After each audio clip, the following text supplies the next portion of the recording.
keď už hovoríme o tej jari, tak každý včelár sa snaží tým včelkám pomôcť, lebo obyčajne prídu z prírody podkladené a nedokážu dosadnúť na ten letáč. Ja využívam na to gumu, pás bežiaci,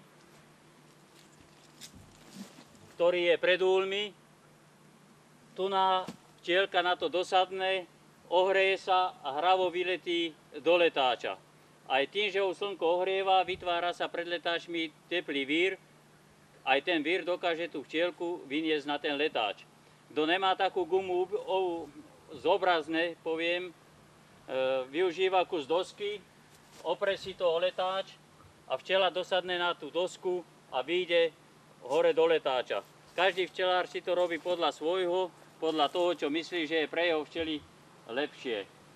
Treba povedať, že keď sme už na konci tejto včelnici, keď sa pozrieme napravo, je vidieť Nové Mesto a Javorinu, ale myslím si, že táto včelnica bude najlepšie využívaná len preto, že z Inovca, z Oselca, z Duchonky všetci idú tadiaľto a pokiaľ by sa podarilo v 3. etape vybudovať túto odpočívadlo, takže všetci tí, ktorí sa ponáhľajú na autobus a videli by, že majú ešte dosť času, tak si tu oddychnú, lebo včely pri pobyte na včelnici za 30 minút dokážu človeka dobiť a zregenerovať jeho sily. Neskôr by som rád na tejto včelnici aj prevádzal liečenie dýchacích ciest. Jedna rodina dokáže byť napojená na 4 ľudí. Keď tu zoberieme, že je tu 20 rodín, tak dalo by sa 80 krát napojiť tú rodinu na vyliečenie dýchacích upchatých ciest. Je to taká pomôcka pre lekárov a pre tých, čo sú chronicky už na dýchacie cesty nezdraví. Kedysi včelári začali stahovať včely do blízkosti svojich príbytkov z hôr, tak nevedeli, ako ich umiestniť, tak jednou z toho bolo, využívali ražnú slamu, ktorú takto krásne uplietli. Urobil sa krásny letáč upletený, čo dneska neviem, či by ani dokázali. Dalo sa to na kus dosky a tam nastahovali sa včely, ktoré celý rok v tom zimovali. Na jari, keď nastala znova znáška, až vtedy sa med vybieral, a to takým krivým dlhým nožom, a sa podrezával každý druhý plástik. Niektorí včelári dokázali odrezať aj všetky plástik, ktorí boli lakomší, strásli tam na novo včely a keď sa im podarilo aj tú matku, tak znova tam mali včely. Zistili, že na tieto naše kalnické podmienky, vďaka dobrej znáške v blízkosti hôr, kedy si tu kvitla aj malina a kadejaké iné stromy, ktoré hodne dávali nektáru, tak si začali robiť väčšie úle a pristúpilo sa k takým dvojitým, ktoré mali 2 letáče, aby ľahšie včely lietali a v zime im to pomáhalo k odvetrávaniu. Tieto úle už mali aj dno, už sa nekládli len na holú dosku, lebo tých, ktoré boli len na doskách, bola nevýhoda, že mnoho razí plch a myš v zime sa podhrízli a včely zlikvidovali. Už si vymysleli odnímateľný vrchnák, ktorý bol obyčajne vždycky plný medu a matka už potom bola donútená plodovať v dolnej časti. Tak to vybrali, rozrezali, vybrali a celý tento medník vymačkali. Kedysi sa nepoznali medomety, takže sa len med mačkal, ostatné sa potom vyžúvalo a zjedlo. Takže to už bol taký modernejší. Postupom času samozrejme sme zistili, že je dobre chytať aj pel. V loni som už začal aj ja, takže už chytám pel 2 roky na tých nízkych nadstavkoch v tom novom úle. Skladá sa to zo sita, ktoré som odtiaľ vybral, áno, na ktoré padajú smeti, tak jak vidíte. Potom je tu také rebrovanie, cez čo prepadá pel.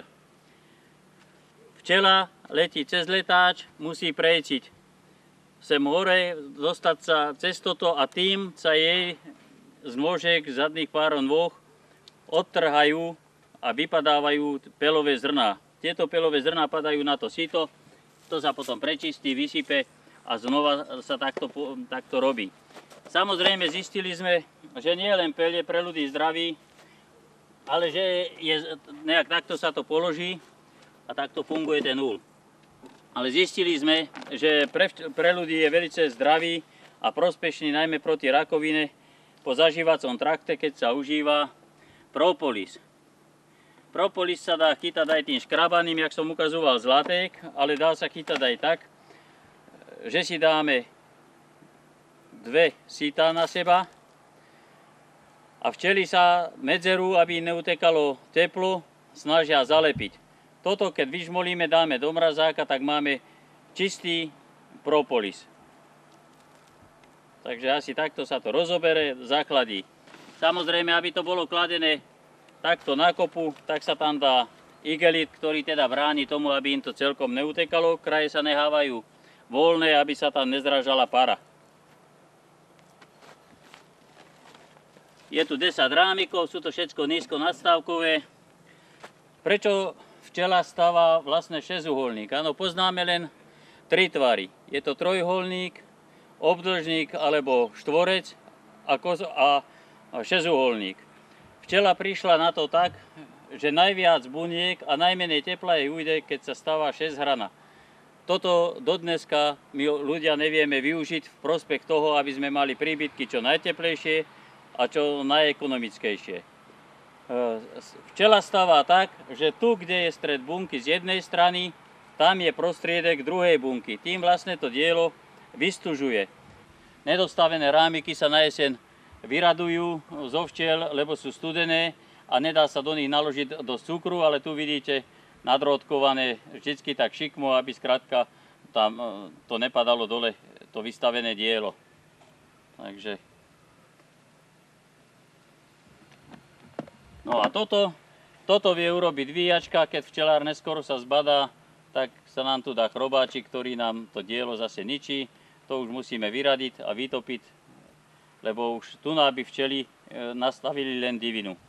Povedali sme si, že v auguste začína vlastne včelársky rok, čiže to, čo máme v tom úle, z toho nám niečo staré včely vypadnú ešte a tie nové už prežijú až do jary, čiže včely v lete dožívajú 6 až 8 týždňov, v zimných mesiacoch 6 až 8 mesiacov. Samozrejme na jari je všetko vychladnuté a studené. Preto každý včelár sa snaží na svojej včelnici pomôcť včielkam tým, aby neznášali studenú vodu, ale má vždycky nejakú napájačku, nejaké krmítko na vodu. Ja využívam tieto 2 poháre, ktoré naplním teplou vodou, dám tam malinko soli, aby im to lepšie šmakovalo a pod to kladem drevo. Vidíte, že už teraz je zašpinavené, každý rok nové, aby bolo vydenzifikované, teda skrátka čisté. Narobím donhopilov drážky a tým, že voda padá a slniečko mi tú dosku ľahko prehreje, tak tu oni vlastne zbierajú tú teplú vodu a nosia poblíž do úlov. Potrebujú tým najmä napojiť plod, takže preto sa to využíva. Málo ktorý včelár, ktorý by tým včelám nesnažil sa aj pomôcť a tak poďakovať vlastne za svoju obetavú prácu. No v Kálnici bývalo dobrým zvykom, že pred každou chalupou bývali takéto klasické staré lavice, na ktorých sedávali nie chlapi, ale ženy, ktoré čakávali po práci svojich mužov, ktorí išli s krčmi.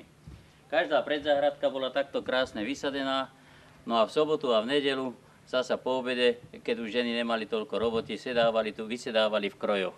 Dnes je to v Kálnici už posledná lavička pred rodinným domom.